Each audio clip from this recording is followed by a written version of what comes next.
How would you invest if you were guaranteed not to lose? My name's Eric. This is Above My Pay Grade. Let's get into it.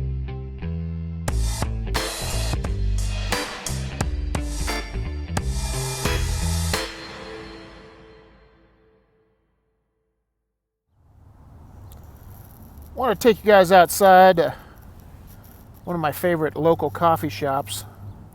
There it is. Great place. I'm downtown Denver today. Came down on a little bike ride. If you want a visual, picture a walrus in a leotard on a pogo stick. That's what I look like in my spandex riding my bike. So hopefully you don't forget about that the rest of the day. I don't care what you guys say. My wife says I'm a snack and just short for my weight. So anyways, let's talk about banks and how they work. It's bright out here, so you get to see me with the Terminator look. So these banks do something what's called fractional reserve lending. If you remember back to Occupy Wall Street, that big protest, and everyone's like, get a job, and a bunch of snowflakes. Well, they were mad because these banks were getting bailed out. And these banks have socialized losses and corporate profits, meaning when they make money, they keep it. And when they are insolvent, we pay for that. Great business model.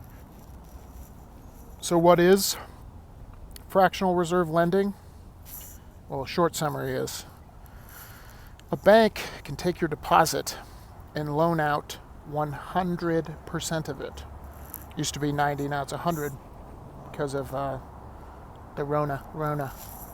But if they loan it out, they could potentially loan it to another bank, and then they could loan it out again, rehypothecate it. Long story short, you can take an original deposit, and if you keep rehypothecating it, like I just mentioned, you can turn $100 into $900, essentially creating money out of thin air. Again, if you want a more in-depth kind of description, people way smarter than me, but there's some links in the description below. The more you dig into the financial system and how banking works in America, the more you feel like you're in the Matrix, alternate universe, where 1 + 1 doesn't equal 2, 1 - 1 = 3. You're like, wait a second, what? And you start to realize banks make money by creating money. It's wild. But it's important to understand. Why is it important to understand? Because it affects you. How banks give out loans very much affects our economy. And it creates perverse incentives for politicians and consumers. So I think it's important to understand. So if you understand how the banking system works, you'll understand what the incentives are. Last thing I want to say on this. I want you guys to look up what a bank bail-in is versus a bank bailout. Your money, when you deposit it in a bank, is not in your possession. You have what's called third-party risk. That bank goes insolvent, if the government lets them go insolvent, they will do something called a bail-in. Look it up. It can happen. Essentially using your money / deposit to pay off their debts, and your money go bye-bye. Last thing I want to talk about, another funny story. The House was supposed to have a meeting to vote on if Congress members should be able to own stocks, and or their family should be able to own stocks. But unfortunately, one of the ranking members of the committee got COVID. Hate it when that happens. And they had to delay the hearing for this week. Really sucks.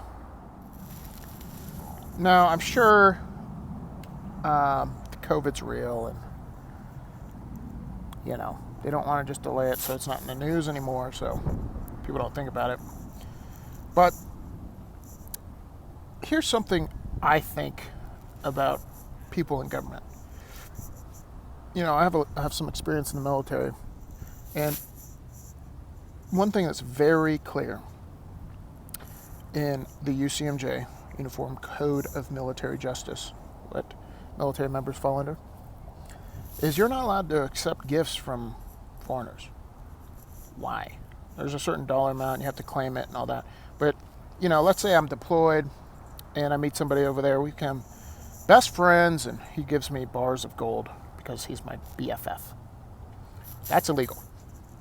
Why is that illegal? Because that could distort my judgment, also could distort perception of how I got said money. Makes sense, right? Now, this whole idea of public servant, you know, some Congress members have been quoted as saying, how are we supposed to get ahead if we can't trade stocks? You know, it's a free market. It's a free market. And, you know, we're not privy to any information or anything that the general public isn't. Here's my thought. If you're a public servant, your service requires sacrifice.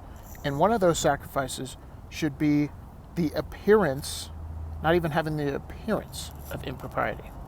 Therefore, you should not be able to do this, trading stocks, or your family trading stocks. There's even a Reddit page and Twitter.